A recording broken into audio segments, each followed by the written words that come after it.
Anyway, let's bring in our guest, Kwame Asante. Oh, I hear, let me clarify this with him. I was reliably informed that his name should be pronounced Kwame Asan. Oh. Asante. Kwame Asan Asante. He is a political scientist, head of the Center for European Studies at the University of Ghana. This is someone very elderly who told me this. Doc, good morning. Good morning, City. Good morning to our viewers. Right. Doc, I just wanted to find out, is that how your name is pronounced? Is it Asa Asante or Asan Asante? Asan. Asan? As in finished. Asan. Okay. No. Asan. Asan. It's just a name without meaning. Okay. You know, Akans, sometimes they have meanings to their names, but there are names without meanings. Mine is one of those without meaning. Asan. Oh. Okay. So reliably informed. But I don't, that's the correct pronunciation, but I don't worry people who are not familiar with them. Yeah. A lot of people are not even familiar with the name Asan. Yeah. So, you know, but that's the correct pronunciation. Asan. Yeah. Well. Right. Well, Doc, it's good to have you on the program this morning. And you have Thank you. Also good to see you guys. Yeah. Always our pleasure. So you have your minutes now to tell us what's on your mind this morning. I think I'll look at something that occupied the airspace a few hours ago about the airline, which was laid and withdrawn. That was meant to give some of our, administrative and political heads opportunity to use siren on their cars and also be permitted to drive without speed limit.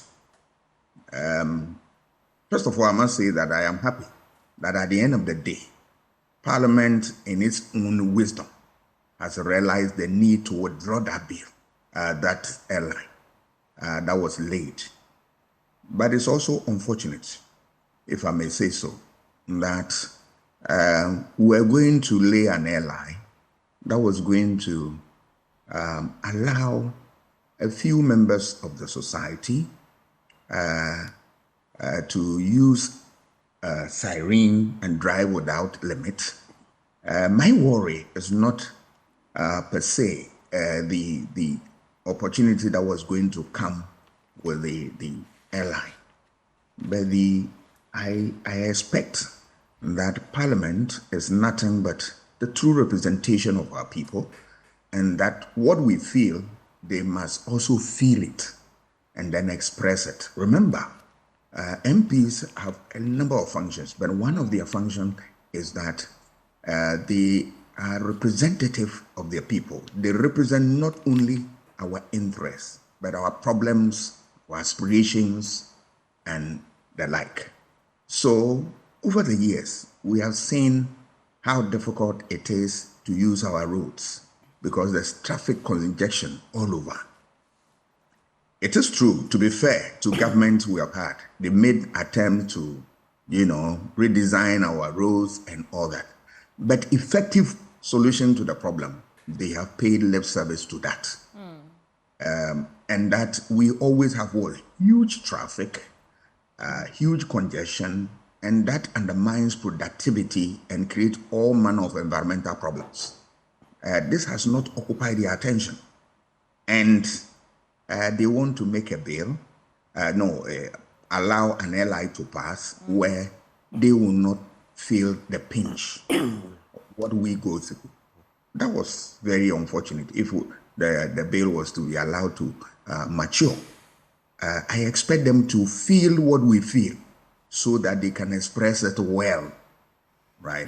That attempt also was going to undermine rule of law. Rule of law has two components: equality before the law and due process. Equality before the law means that everybody is equal before the law.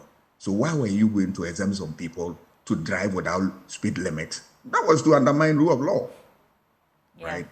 Secondly, if you look at what? Due process, we are saying that any decision you take in the state must reflect the laws of the land, all right? That decision, was it going to reflect the laws of the land?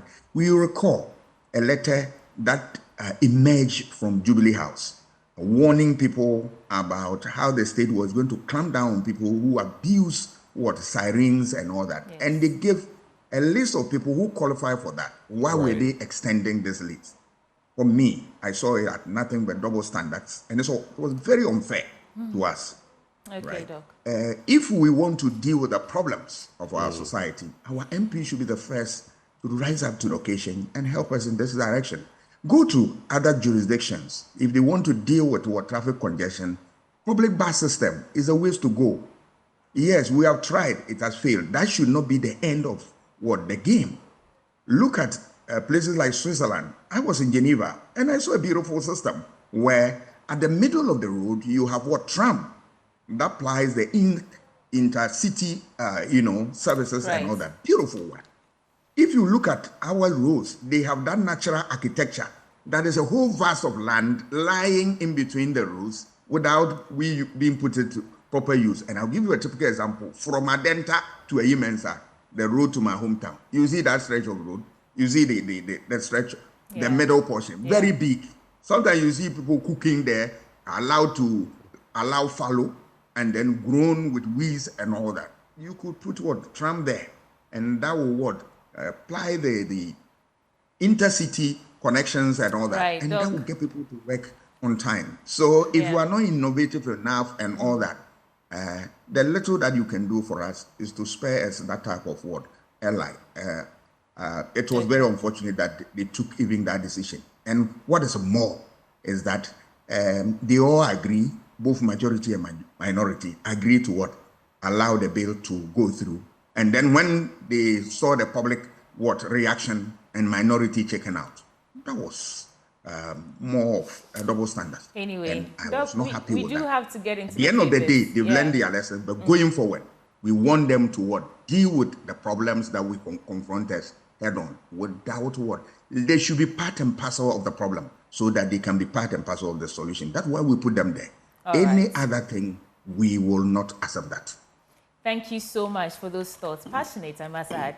So let me start with the Daily Guide newspaper. The story is on the front page. Say Nana launches $8.1 billion SME Go program, that is Growth and Opportunity Program. Baumia appointed to lead Ghana Bupeura. And NDC MPs fight over lithium committee. That happened in Parliament yesterday. IGP Parliament pledged commitment to democracy. Man 27 rapes woman 62. I heard that story on the radio yesterday and I was really appalled. But let's get into the stories. I'll do 3 quick big stories here. And then any rape is appalling, whether the person is 80 this 27-year-old man dragged a 62-year-old woman from her home to the back of the house and raped her. And I'm just saying that any form of rape, it's just molestation or whatever is appalling, regardless of, but I guess. Right. So this story about Nana launching the $8.1 billion SME Go program says that that's the latest in its decision to launch the SME Grow and Opportunity Program. The President Akufo-Addo said the new program is aimed at boosting Ghana's economic landscape and it's a comprehensive program backed by a substantial $8.1 billion funding package and aims to support small and medium-sized enterprises, which are pivotal to the nation's economic prosperity. And in his speech, the President emphasized the critical role SMEs play in Ghana's economy, highlighting that they constitute 92% of businesses and contribute 70% to the GDP. The IGP and Parliament pledged commitment to democracy. That is still on page 3 of the Daily Guide newspaper. The Inspector General of Police, Dr. George Akufu-Dampare, has pledged the commitment of the Ghana Police Service to the country's democratic governance system. And Mr. Dampare made the pledge when some members of Parliament presented the democracy cap to him and the police administration at its headquarters in Accra yesterday. And quote, he says, "I will liken our democratic dispensation to a building. As a country, since independence, we've had 4 different buildings, the first, the second, the third, and the fourth republics. 3 of these buildings collapsed, and we have the 4th building now, which we have been able to manage and maintain for 31.5 years.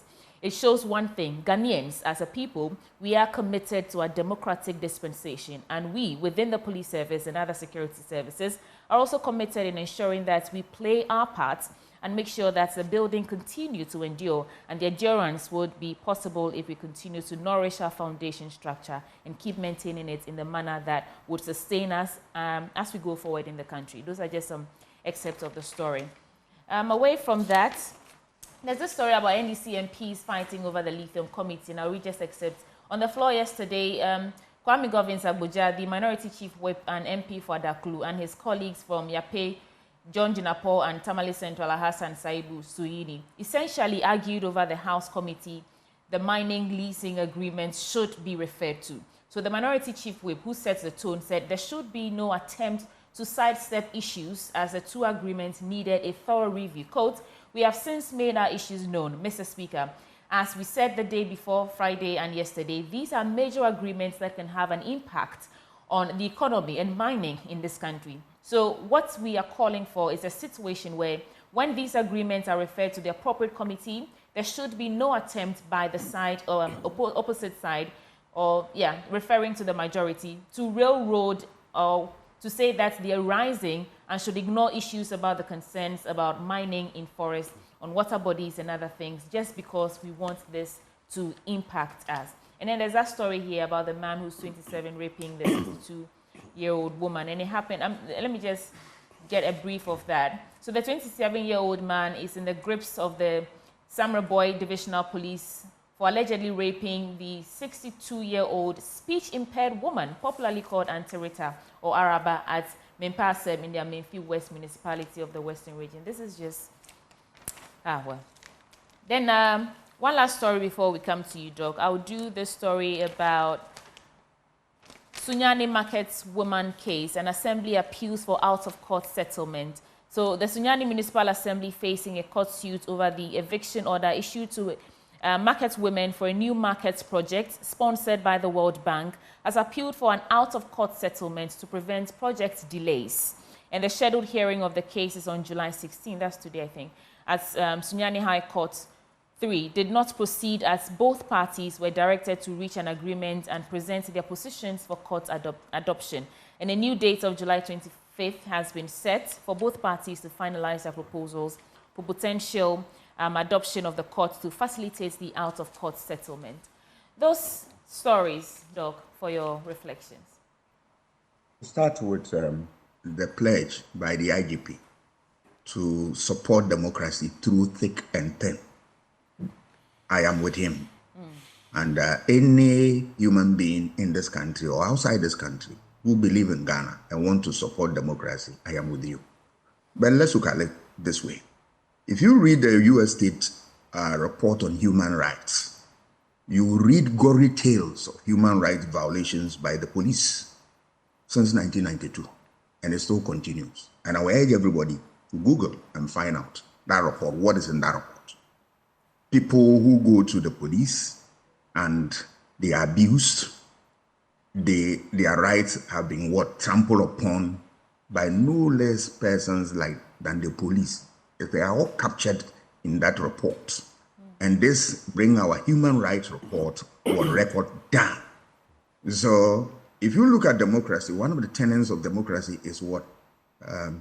Human rights. So when we are suffering this, it undermines democracy. So if you read about it, the standard of democracy, this thing will be an aberration, which we need to correct. So I would like the IGP to look at that report and focus his attention as to getting his people, his men and women on board, so that these things will be eliminated from our records. Because it's one of the features of human rights report that I have seen that is consistent. And I would urge everybody to go in there and fight it and look at that. Okay.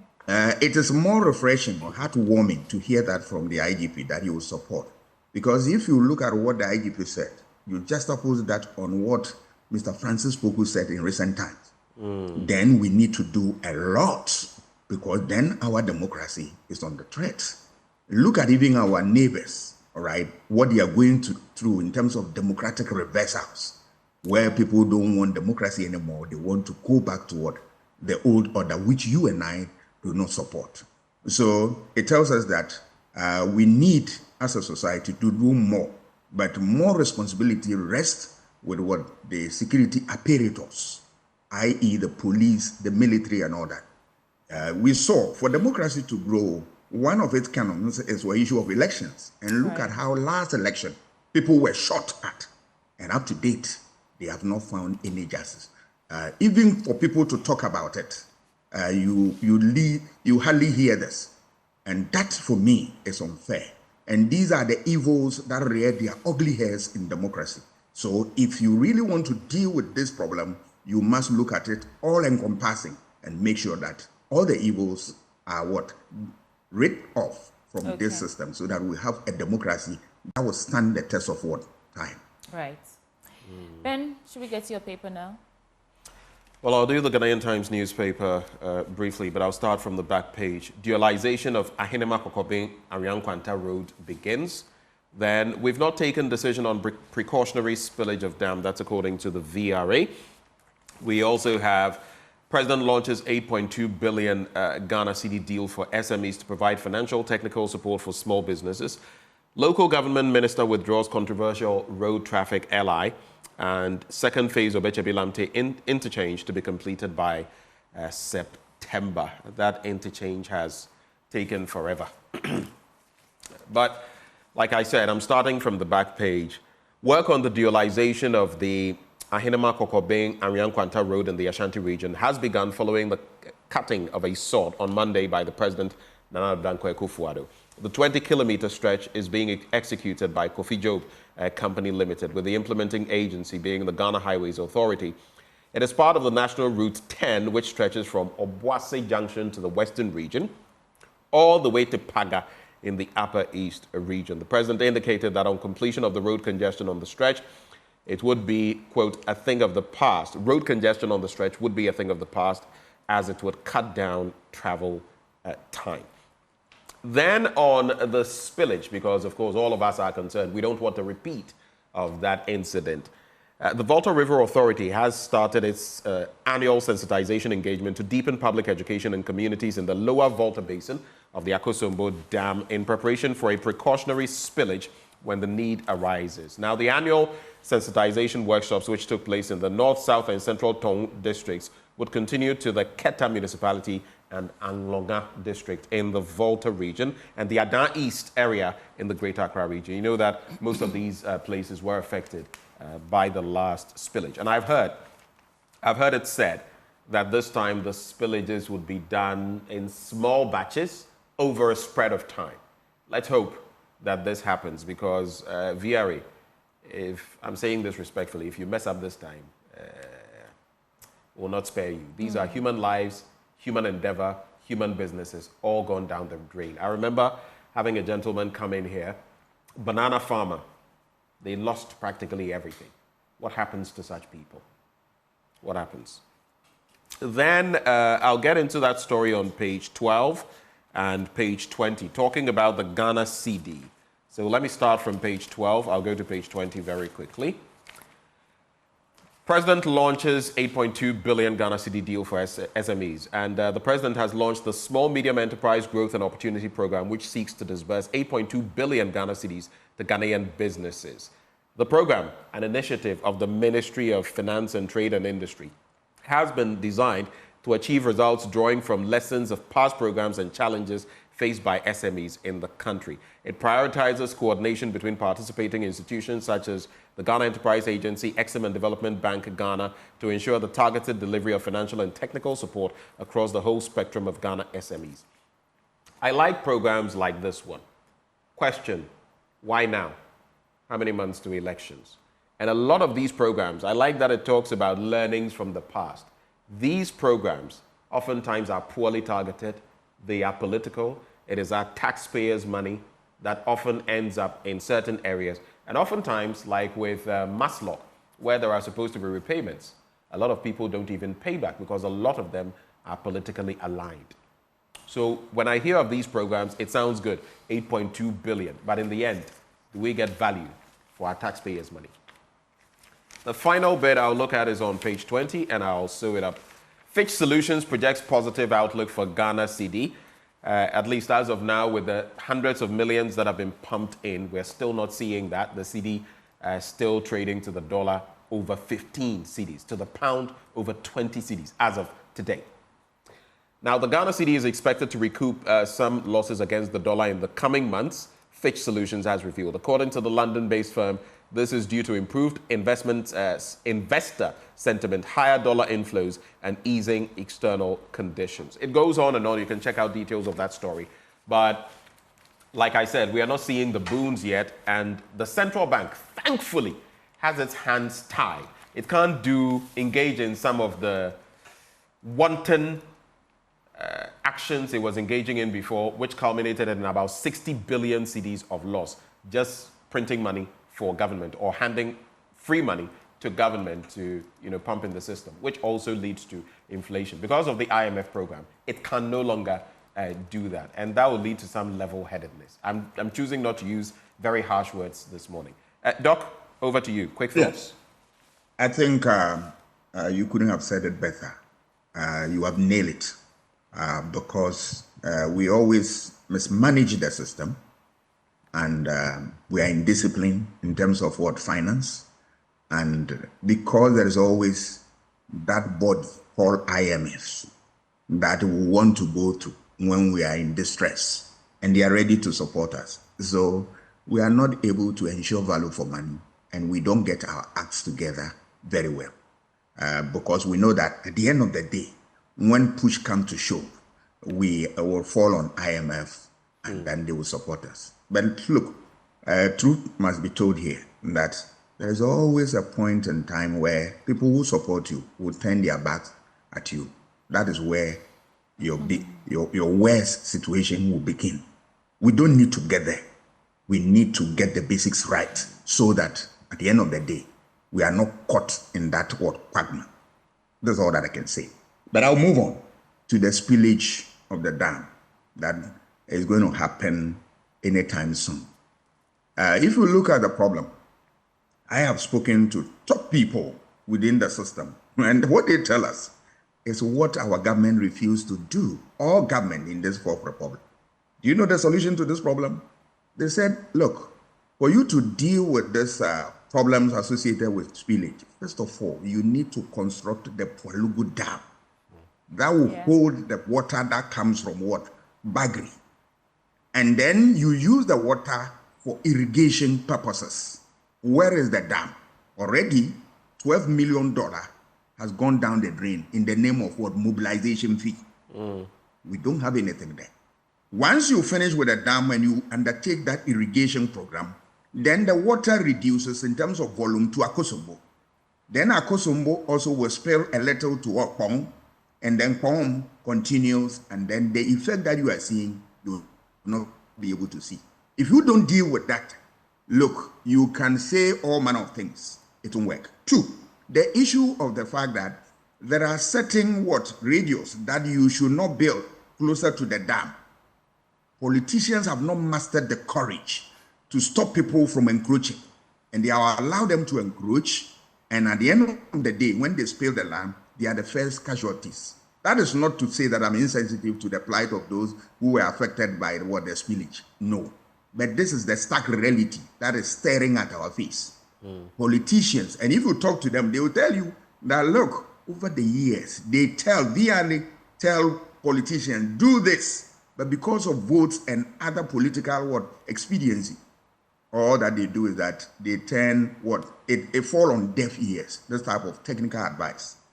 I'm not speaking for VRA, but they will tell you, if you speak with them, because of the sensitive and important nature of this type of program that they do, they have meetings they conduct annually, quarterly, and daily. There are people who come and report to management as to the daily activities they've done relative to how the water level has reached and how to manage. There are people who calculate and then come and share that in meeting so that they deal with it. They spill the dam all the time, but except that we don't hear. Because when they check the water level, because of their daily meetings, they are able to, let's open something little, but you don't see the effect. Right. They work 24/7. But the politicians have undermined their work. We must say it. Because all the time, we get the impression that, look, it's the VRA. They may have a hand in somewhere there. But I tell you, the difficult ones are what I'm telling you. If you put your ears on the ground. And if we are serious about this nation, something that Kwame Nkrumah did for us, that some people do not want to see, Look, once you lose Akosombo, you have no Ghana. And that is spot on analysis. I mean, but the GRA must also, the VRA, I beg your pardon, must also, put its foot down on certain things. But it's a great problem, yeah? Yeah. You have technocrats give advice to people who practically have no depth of knowledge, and they will not take it because they wield political power. Anyway. Well, let's do some more stories. I'll just do the headlines in the New Finder newspaper now. The story about this 8.2 billion. Did I see 8.1 billion and 8 point? Looks like they're reporting different figures. Oh, the 8.2, Daily Guide is 8.1. saying 8.1. New Finder is saying 8.2. Just make use of 8. Yeah. Anyway, and so good to go. Right. So World Bank praises BOG's independence, successful policy reforms. Sea erosion threatens 530 megawatt power plant at the critical infrastructure. That is according to Dr. John Ghc8. Ghana pushes for sustainable financing of housing.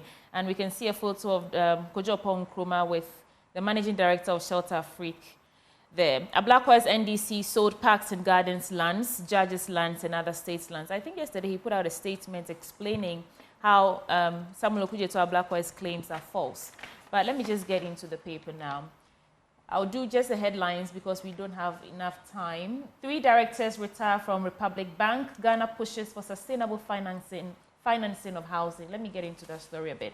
Ghana has called for the adoption of sustainable financing mechanisms for housing projects to address the country's significant housing deficits. The call was made by the Minister for Works and Housing, Kojo Nkrumah, during a courtesy call from the Managing Director of Shelter Afrique, Thieno Habib Han in Accra. In his remarks, Kojo Nkrumah emphasized the need to move away from the traditional government-funded housing models and embrace global financing instruments. Okay.